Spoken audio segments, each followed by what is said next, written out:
Assalamualaikum warahmatullahi wabarakatuh. Waalaikumsalam warahmatullahi wabarakatuh. Selamat siang Ibu dan teman-teman. Eh, Sebelumnya saya ingin mengucapkan terima kasih atas waktu dan kesediaan Ibu untuk meluangkan waktu di tengah kesibukan untuk membantu proses wawancara ini. Sebelumnya saya ingin memperkenalkan diri dulu. Perkenalkan Ibu, nama saya Maulida Kiranti Eva Zara dan rekan saya Laili Faiko Tumimah dan Yohanes Moy.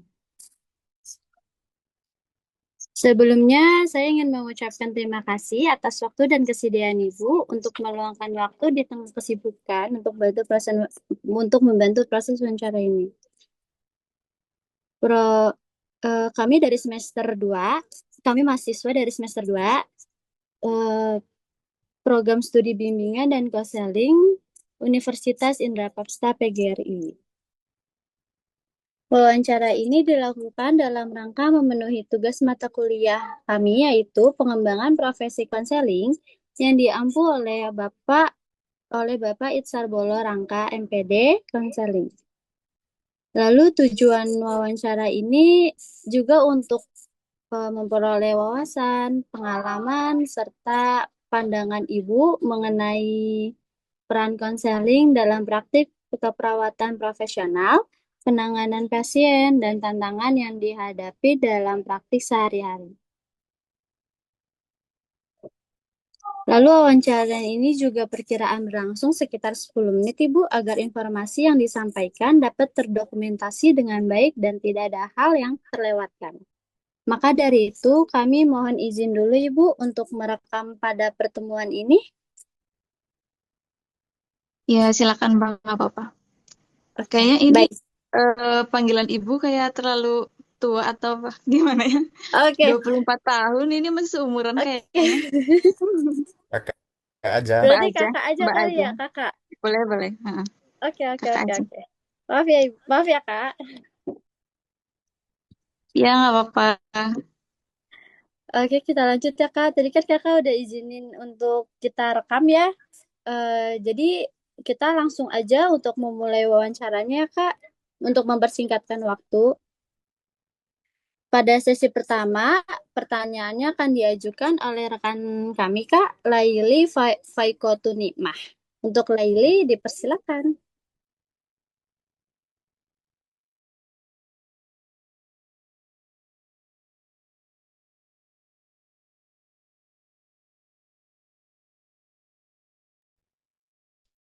Terima kasih Reva atas kesediaannya.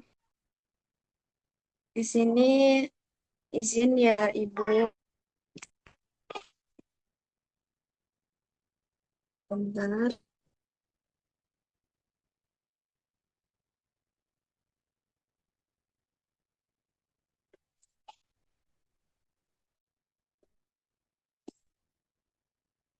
Pertama, saya ingin izinkan Ibu untuk saya izinkan Ibu untuk memperkenalkan nama lengkap, unit tempat kerja, serta berapa lama Ibu berprofesi sebagai perawat di unit tersebut atau di unit sebelumnya.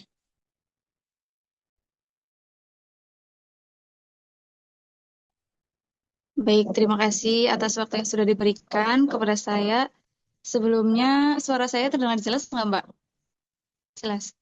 Kedengaran, Kak, jelas Yes. banget. Ya. Baik, sebelumnya perkenalkan dulu nama saya Umi Fadila. Sebelumnya saya sarjana dari keperawatan nurse di Al Irsyad Cilacap. Kebetulan saya juga baru lulus tahun 2024 kemarin, jadi termasuknya saya masih belum terlalu lama terjun di dunia lapangan pekerjaan. Itu untuk pekerjaan yang sebelumnya saya itu bekerja sebagai paramedis di Ya, PT Kilang Pertamina di RU 4 Cilacap selama 2 bulan. Kemudian saya pindah menjadi perawat di rumah sakit itu kurang lebih selama 1 tahun setengah, yaitu di RSU Rafa Majenang. Jadi termasuknya pengalaman dalam bekerja saya itu masih kurang banyak. Jadi masih sama-sama belajar sama kalian gitu. Jadi mohon bantuannya ya. Sih. Udah sih. Iya Ibu, nggak? Ya Kak, nggak apa-apa Kak. Lalu saya ingin bertanya kepada Ibu, kenapa Ibu memilih profesi perawat sebagai karir Ibu untuk masa kini dan ke depan?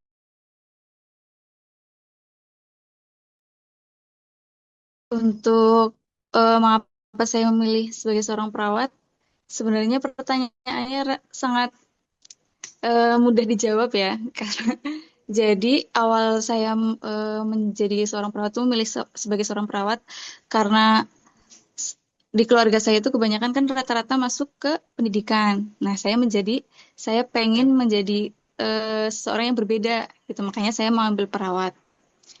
Selain itu, sebagai menjadi perawat termasuk suatu pekerjaan yang peluangnya cukup banyak untuk era sekarang atau era masa depan. Contohnya kayak jadi seorang perawat tuh nggak mesti harus kerja di rumah sakit kan. Banyak peluang yang tadi saya sebutkan bisa masuk menjadi ke paramedis, ke PT sebagai perawat kecantikan ataupun bisa menjadi manajemen di rumah sakit. Jadi nggak cuma sebagai perawat di rumah sakit, tapi kita bisa eksplor ke lapangan pekerjaan yang lain seperti PT kilang, terus perawat klinik kecantikan, dan juga bisa kalau misal kita sudah mempunyai apa ya, kita mempunyai apa perizinan, kita juga bisa buka praktek mandiri, contohnya kayak home care kayak gitu, kayak bisa buka home care di rumah ataupun praktek mandiri di rumah. Begitu sih, termasuknya peluangnya menjadi perawat itu cukup banyak gitu. Makanya saya memilih menjadi seorang perawat.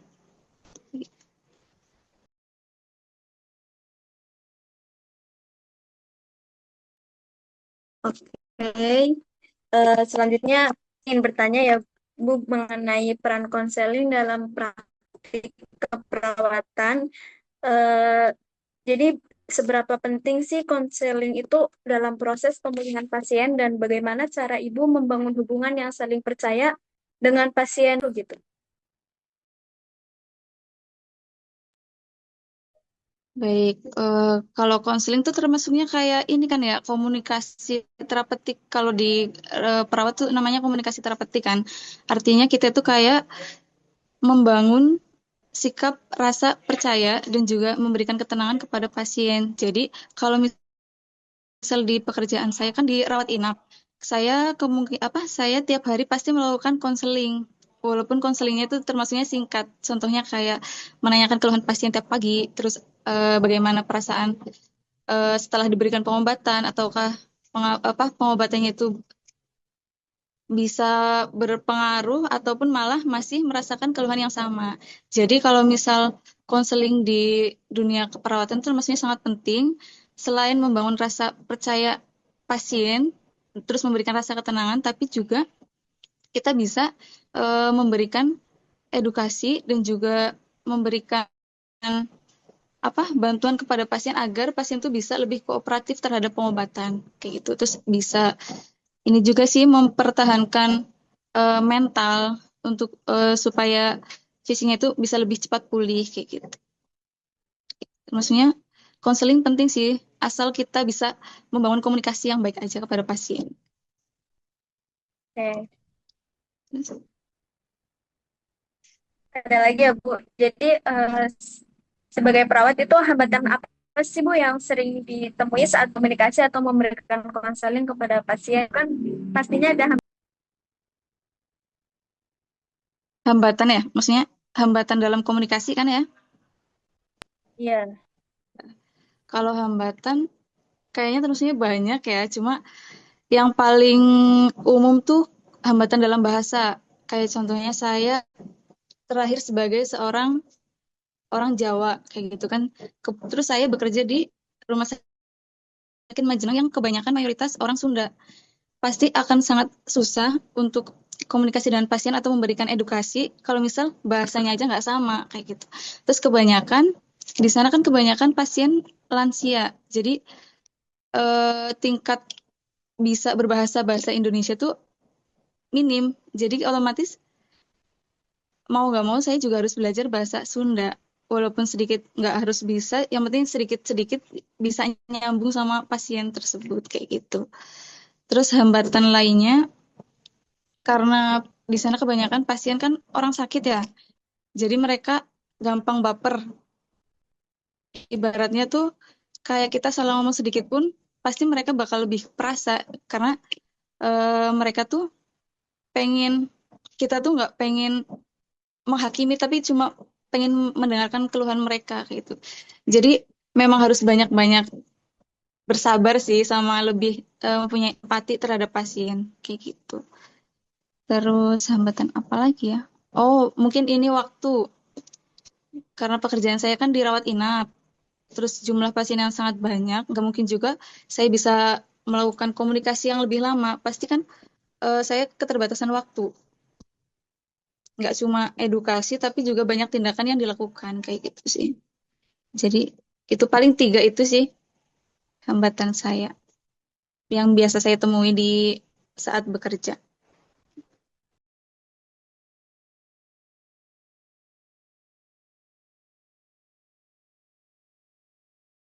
Oke, terima kasih Ibu atas jawabannya. Kami kembalikan kepada moderator. Silakan.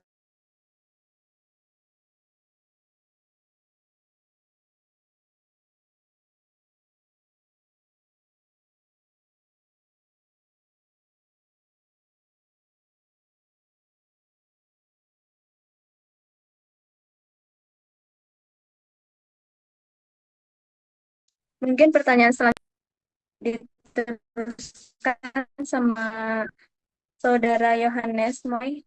Silakan. Baik, pertanyaan selanjutnya, bisakah Ibu menceritakan pengalaman saat menghadapi pasien atau keluarga keluarga pasien yang sedang mengalami cemas, berduka atau menolak untuk pengobatan, dan bagaimana cara Ibu untuk menangani uh, situasi keluarga seperti itu? Terima kasih, Ibu. Ya, baik, terima kasih atas pertanyaannya. Kalau misal bagaimana cara saya menghadapi pasien yang sedang cemas, terus berduka sama menolak pengobatan. Kalau misalnya cemas, kembali lagi ke materi awal yaitu konseling. Kita edukasi pasien, penyebab alasan pasien itu cemas kenapa. Terus kita jelaskan eh, bagaimana tujuan dari misal cemasnya karena akan dilakukan tindakan. Kita tanya kenapa bisa pasien cemas, kita kasih afirmasi positif agar pasien tidak cemas. Pokoknya kembali lagi ke awal kayak yang tadi bagaimana cara kita mengambil ketenangan pada pasien. Itu sih komunikasi sih paling paling penting kan kalau di keperawatan kan komunikasi. Terus kalau misal berduka, kalau berduka termasuknya itu susah.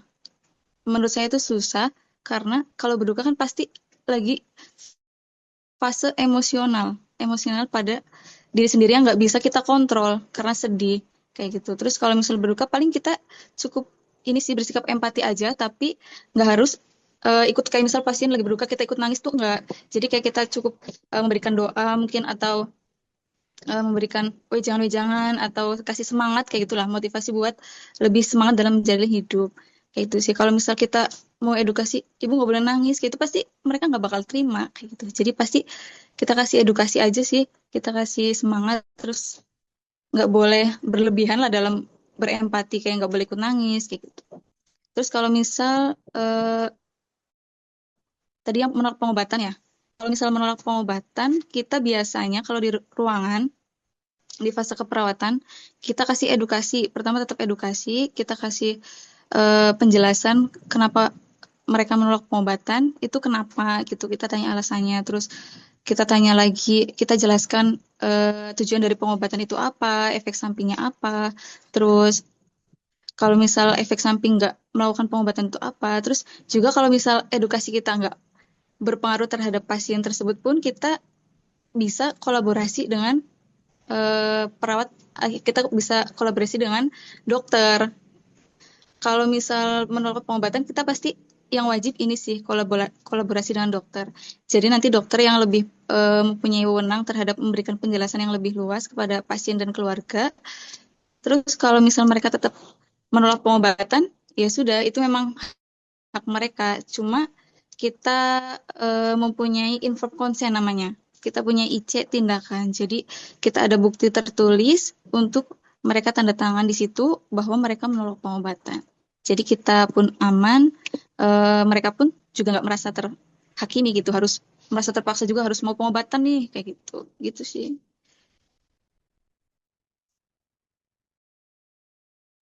Begitu Mas Yohanes. Terima kasih Ibu. Untuk pertanyaan selanjutnya, keterampilan atau teknik apa yang paling sering Ibu gunakan untuk membantu pasien mengekspresikan perasaan pasien tersebut? Teknik untuk apa? Teknik apa tadi ya? Uh, Keterampilan atau teknik Membantu. apa Oh, yang paling Ibu gunakan, paling sering Ibu gunakan uh, dalam membantu pasien mengekspresikan hmm, teknik perasaan apa? pasien tersebut? Mungkin teknik memberikan ini pertanyaan terbuka mungkin ya, ataupun teknik mendengarkan. Jadi kayak setiap paginya biar kita tahu pasien tuh bisa memberikan keluhan yang sejujur-jujurnya tanpa dibuat-buat, kita kasih pertanyaan terbuka sih. Kayak tiap pagi, kayak tiap muter ataupun tiap memeriksa tanda-tanda vital, kita pasti tanya keluhannya apa, terus yang dirasakan apa. Jadi kita nggak kasih pertanyaan tertutup. Kalau misal pertanyaan tertutup kan, misal yang sakit yang mana nih? Oh, kepalanya sakit ya gitu kan. Itu pasti pasti langsung jawabannya kan pasti iya kan. Kalau misal kasih pertanyaan terbuka kan mereka bisa menjelaskan perasaan mereka pada saat itu. Kayak misal yang sakit yang mana Bu? Misal yang ini. Terus perasaannya apa sekarang? Keluhannya apa? Oh, batuk nih. Oh, ada sesek nih. Oh, misal demam gitu. Cuma selain kasih pertanyaan terbuka, kita kasih pancingan. Jadi kan untuk awalnya kan diagnosa pasien udah ketahuan nih, misal diagnosanya diare. Diare pas ditanya kok keluhannya kok banyak kayak gitu. Nah, kita pancing kalau misal diare kan pasti berkaitan dengan BAB nih, BAB-nya sering. Terus kita tanya tuh BAB-nya berapa kali lah, terus kita tanya sakit nggak perutnya, baru kita pancing-pancing kayak gitu sih, biar kita bisa biar diagnosa kita itu kuat kayak gitu. Yang penting sih kasih pertanyaan terbuka sih biar mereka bisa menjawab apa yang mereka rasakan pada saat itu. Gitu. Jadi nggak berpaku pada pertanyaan kita.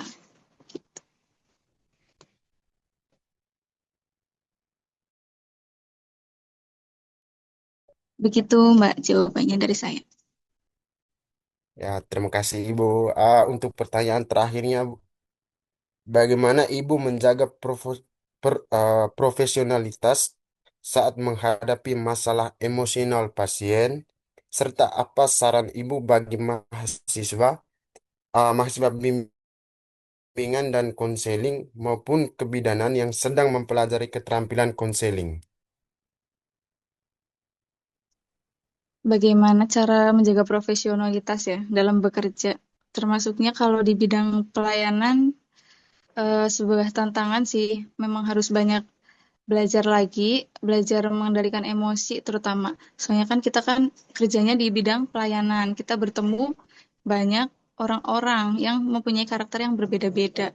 Jadi kalau misal banyak juga kasus pasien tuh sering emosi ataupun keluarga yang misal terlambat dalam pelayanan ataupun pengen pindah cepat-cepat pindah ruangan pasti kan emosi kan. Nah, caranya mungkin ya kita harus banyak-banyak bersabar aja gitu ya mungkin banyak-banyak bersabar terus bisa menahan emosi kita terus kita tuh ikut intinya kita layani mereka tuh dengan ya sesuai SOP tapi nggak terbawa sama emosi mereka kayak gitu. Jadi kalau misal kita ikut emosi pasti akan memanas, nggak mungkin ada penyelesaian masalah gitu sih. Jadi kunci menjaga profesionalitas sih harus bersabar adalah kunci. Sabar sih pertama. Terus tetap bisa berpikir jernih supaya kita bisa berpikir bagaimana menyelesaikan masalah pada saat itu. Itu. Terus kalau misal pasien misal emosi udah diedukasi tapi tetap marah-marah, ya mau gimana lagi? Kita udah memberikan penjelasan yang sesuai sesuai pada saat itu sesuai jawabannya kayak gitu. Jadi jadi untuk menjaga profesionalitas ya harus tetap ini sih berpikir tenang dan nggak ikut terbawa. Jadi kita nggak ikut baper lah intinya. Harus banyak sabar. Terus kalau apa ya tadi pertanyaannya? Saran bagi ini ya, mbak-mbak yang sarannya apa ya? Mungkin ini apa sering belajar role play sama teman apa ya? Soalnya kan termasuk saya sendiri masih banyak belajar. Jadi kalau misal konseling kan artinya eh, menerima menerima masalah dan menerima dan memberikan masukan kayak gitu. Jadi kalau misal kita kayak saya sih masih AE ini kayaknya susah deh termasuknya kalau misal memberikan konseling pasti mereka pun pasien nggak akan percaya kayak gitu, nggak akan merasa tenang juga. Jadi perbanyak role play sih, role play sama teman sendiri. Terus yang kedua itu harus jangan sampai kita berikan konseling pada saat kita nggak mood. Jadi bereskan dulu perasaan kita, maksudnya bereskan dulu masalah kita, jangan sampai dibawa-bawa ke pada saat konseling. Jadi kalau misal kita aja lagi nggak mood, gimana cara kita bisa memberikan atau menyelesaikan masalah klien kita kayak gitu sih. Gitu mungkin lebih banyak belajar role play sama teman sendiri. Begitu mungkin Mas Yohanes. Oke, Ibu, terima kasih untuk jawaban dan pesan kesannya itu mantap banget. Bisa kita applause dulu untuk Kakak Umi.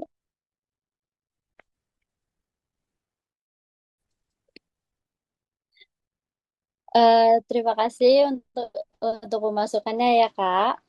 Hmm, apa jawaban dan pengalaman yang telah Kakak bagikan tuh mungkin kita bisa pelajarin kali ya teman-teman ya. Semoga ilmu dan pengalaman yang Kakak sampaikan tadi itu dapat menjadi pembelajaran yang bermanfaat bagi saya dan teman-teman. Amin. Sebelumnya saya minta maaf juga karena kita masih sama-sama belajar, tahap belajar Iya, pasti ya sharing aja sih, sharing-sharing aja intinya. mm-mm. Iya. Tapi kita jadi kayak gimana ya, kita sebagai konseling tuh jadi ngerti nih gimana sih caranya harus kayak ngertiin perasaan orang yang tadi Kakak bilang kalau misalnya Kakak ngadapin orang yang lagi berduka gitu kan pasiennya atau gimana. Dan kayaknya kemungkinan besok perawat juga banyak yang harus dikonseling sih karena menghadapi pasien-pasien yang ya banyak karakter gitu. Ya, Jadi benar-benar.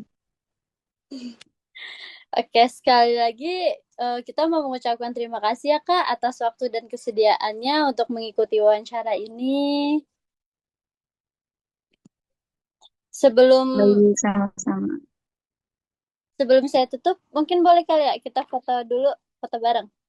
Boleh dengan senang hati. Oke, sebentar.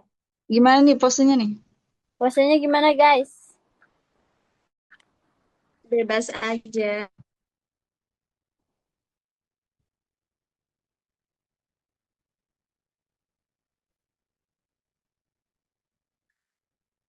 Gimana ya? Oke, ayo kita bergaya ya.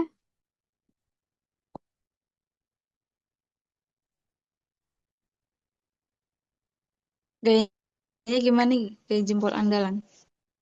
Gini, jempol andalan. Ya, jempol andalan.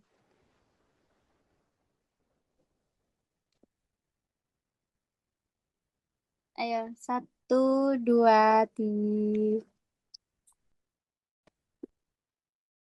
Lagi Kak, lagi Kak.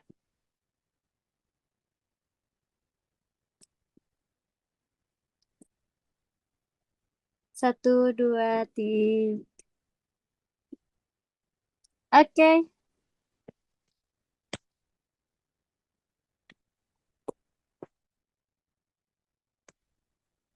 Udah, Pak? Oke, sudah Kak. Terima kasih ya Kak untuk waktunya. Iya. Semoga Kakak sukses Amin. terus, Amin. sehat terus. Terima kasih banyak, Amin. Kak. Sama-sama ya. Sehat Semoga selalu. kalian Ya, sukses terus juga. Maaf kalau banyak kekurangan. amin. Bye-bye. Makasih, Amin. Kak. Terima Tidak, kasih, Kak. ini sudah lebih.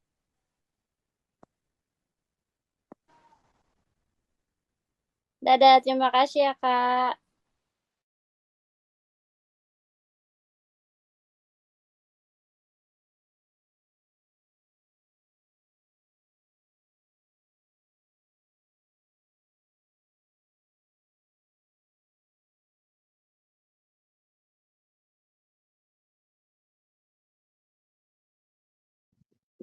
Timnya udah lengkap kah, Mbak? Udah Kak? Sudah. Oh iya, langsung dimulai kah?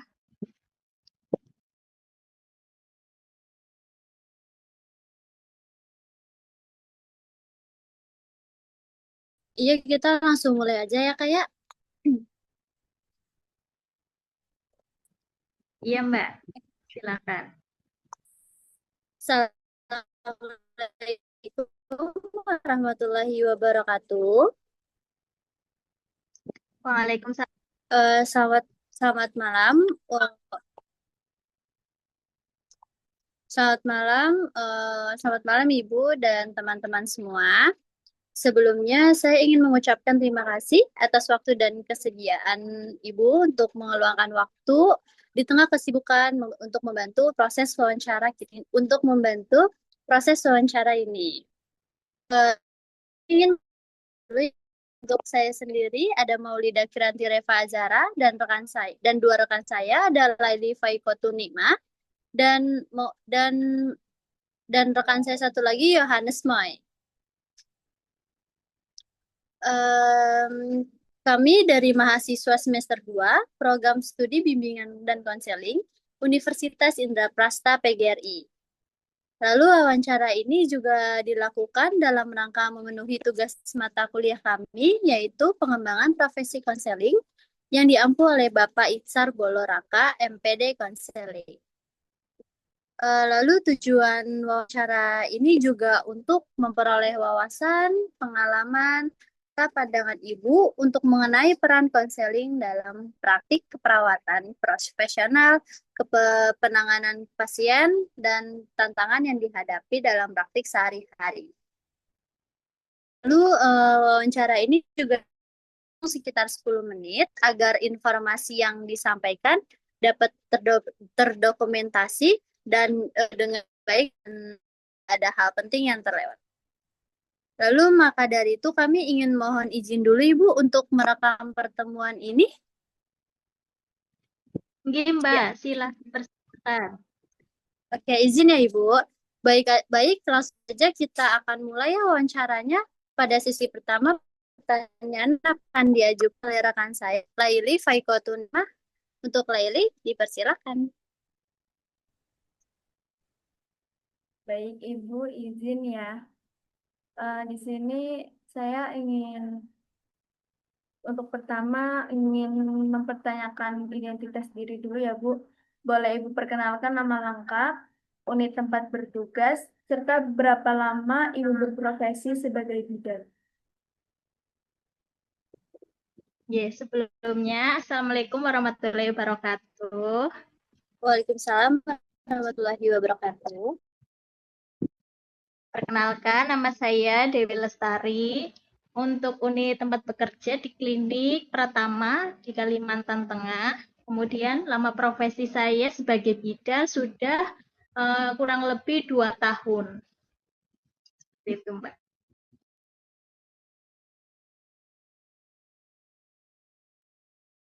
Baik, Ibu.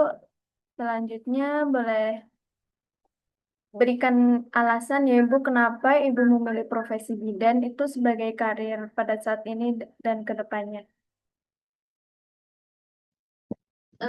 Alasan saya memilih profesi bidan yang pertama itu karena cita-cita itu sejak dari masa sekolah SMA. Dulu itu sebenarnya bukan cita-citanya, bukan spesifik ke bidan, lebih ke tenaga kesehatan. Kemudian beriring berjalannya waktu, terus menimbang dan memilih dulu itu antara kepengen jadi perawat atau bidan. Nah, setelah itu berkomunikasi dengan orang tua, dengan keluarga, terus akhirnya kami memilih untuk bidan karena kan kalau perawat itu lebih bekerja di instansi ya, misal rumah sakit atau puskesmas atau di klinik. Kalau bidan itu bisa kan buka praktek sendiri, bisa buka persalinan. Jadi saya memilih mengambil profesi bidan. Untuk karirnya juga lebih apa ya, lebih oke gitu kalau bisa buka praktek sendiri gitu. Oke, selanjutnya saya ingin bertanya ya Ibu mengenai peran konseling dalam praktek kebidanan Ibu. Jadi menurut Ibu itu seberapa penting sih peran konseling itu dalam proses pemulihan pasien dan bagaimana cara Ibu membangun hubungan untuk saling percaya dengan pasien yang baru?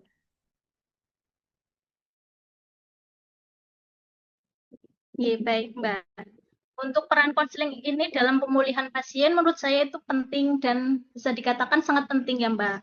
Karena membangun kepercayaan dengan pasien baru itu membutuhkan fondasi keterbukaan dengan pasien. Karena membutuhkan rasa empati yang tulus, kemudian pendengaran yang aktif kepada pasien. Misal pasien pertama datang, kita itu harus menyambut, misalnya selamat pagi Ibu, kemudian ada yang bisa saya bantu Ibu, kemudian selanjutnya yaitu kontak mata. Kontak mata itu penting loh Mbak. Misal kita ketika berbicara dengan pasien itu harus menatap mata pasien, jangan sambil HP-an, sambil ini, sambil itu, kita harus fokus dengan pasien. Kemudian gunakan bahasa yang mudah dipahami pada pasien sesuai dengan misalnya di Jawa kan banyak orang yang tidak bisa menggunakan bahasa Indonesia itu dengan lancar. Banyak yang menggunakan dengan bahasa yang daerahnya misalnya Jawa Inggil, kita harus mengikuti. Seperti itu, Mbak. Menurut saya itu sangat penting sih, Mbak.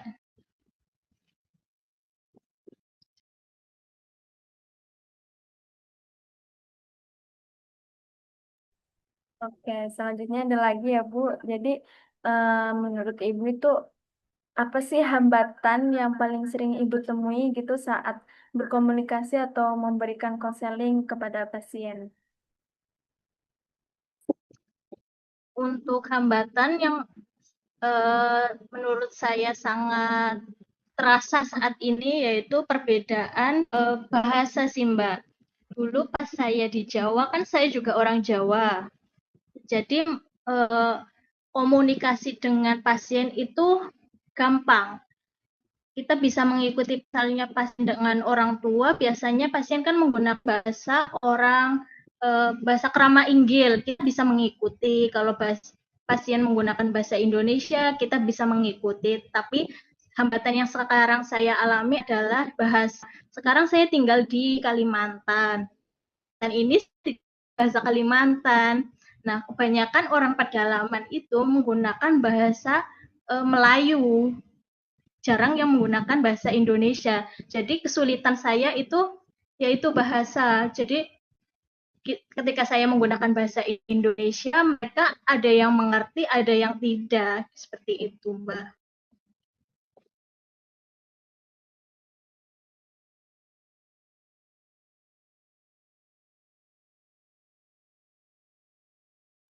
Oke, selanjutnya pertanyaan selanjutnya akan ditanyakan oleh rekan saya yang kedua, Yohanes Moy. Untuk Yohanes Moy dipersilakan. Bu, pertanyaan selanjutnya, Ibu bisa menceritakan uh, Ibu pas saat menghadapi pasien atau keluarga yang sedang merasa cemas, merasa berduka atau merasa menolak pengobatan, dan bagaimana cara Ibu menangani situasi tersebut?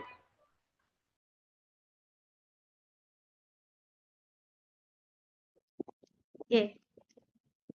Saya pernah menerima atau menangani pasien yang cemas. Misalnya ya, saya cerita dulu. Dulu itu saya sebelum menikah, kan sudah melakukan penanganan persalinan. Nah, pasien persalinan itu berbagai jenis macam orang masing-masing. Ada yang santai dalam melakukan persalinan, proses persalinan kan pembukaannya 1 sampai 10 dan itu rasanya kan sakit banget, nyeri. Terus ada beberapa pasien itu mengalami cemas. Nah, ada yang sampai pasien itu mengalami teriak-teriak kayak teriak-teriak terus sampai jambak-jambak suaminya, terus histeris. Kemudian saya akan membantu untuk memberikan terapi untuk penanganan nyerinya, untuk mengurangi rasa cemasnya ibu. Nah, malah ibunya itu menolak, malah kayak gini bilangnya, Bu Bidan, emangnya Bu Bidan pernah merasakan nyeri? Emangnya Bu Bidan pernah melahirkan? Posisi itu saya belum menikah, belum pernah melahirkan. Nah, saya bingung. Nah, jawabannya apa? Nah, dari situ saya bilang ke ibunya, Ibu, saya mengerti proses persalinan ini memang sangat menyakitkan, rasanya nyeri, dan memang rasanya tidak nyaman. Tetapi saya memang belum pernah merasakan melahirkan rasa nyeri persalinan. Tetapi saya sudah pernah menangani lebih dari 100 pasien persalinan. Jadi saya mengerti cara penanganan nyeri supaya ibu lebih rileks, lebih nyaman, kemudian lebih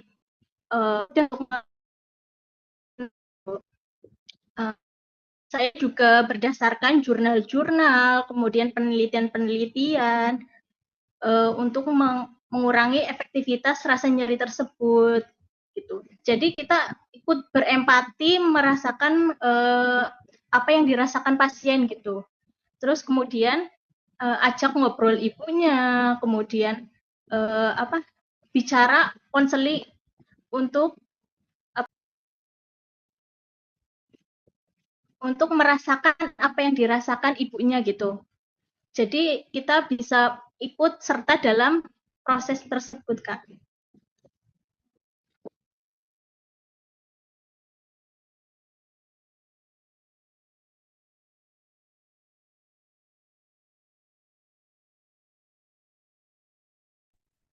Pertanyaan selanjutnya, ayo boleh dibacain Yohanes main.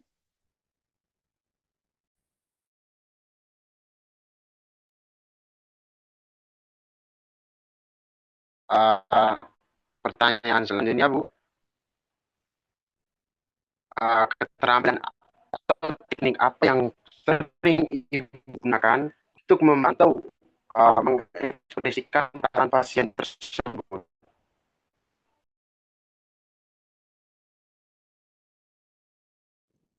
Oke. Biasanya tenaga kesehatan itu menggunakan keterampilan khusus itu komunikasi terapeutik, Mas. Itu metode yang sering digunakan sebagai terapi itu dua arah. Jadi antara pasien dengan kita sebagai tenaga kesehatan.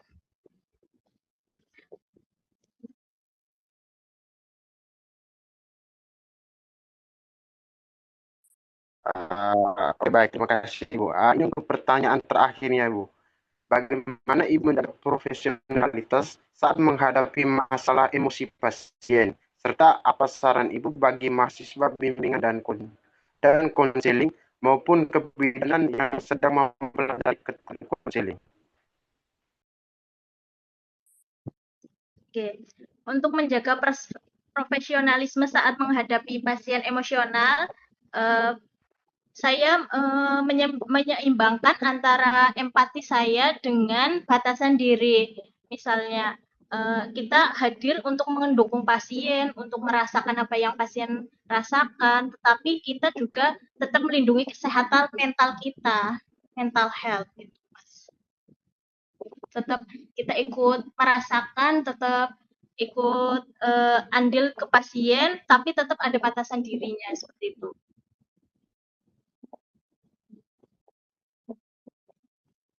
Untuk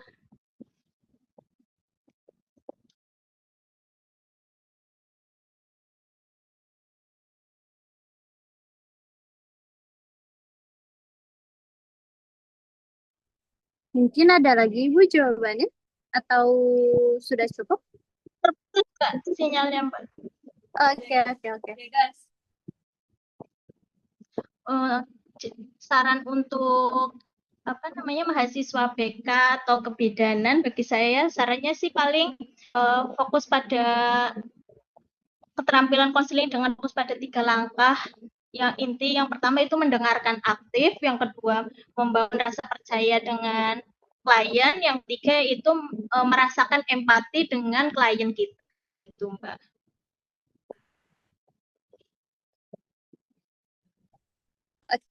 Oke, sudah cukup untuk jawabannya, Bu? Atau ada lagi Oke. untuk pesannya? Oke, baik. Terima Untuk kasih sarannya untuk sih kita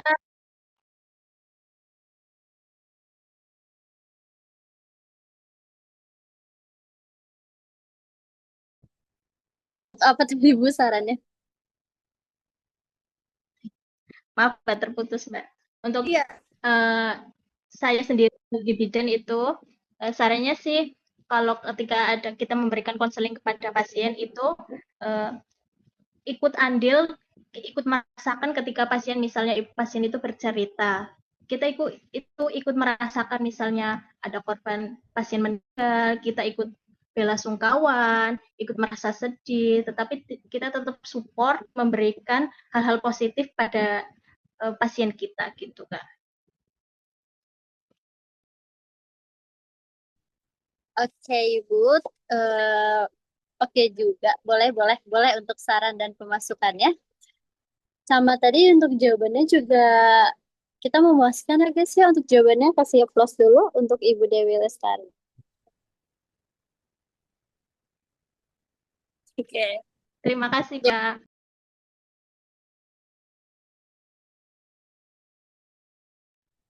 Semoga pesan dan kesannya sama jawabannya tadi bisa untuk menambah wawasan dari kami ya Ibu. Terima kasih.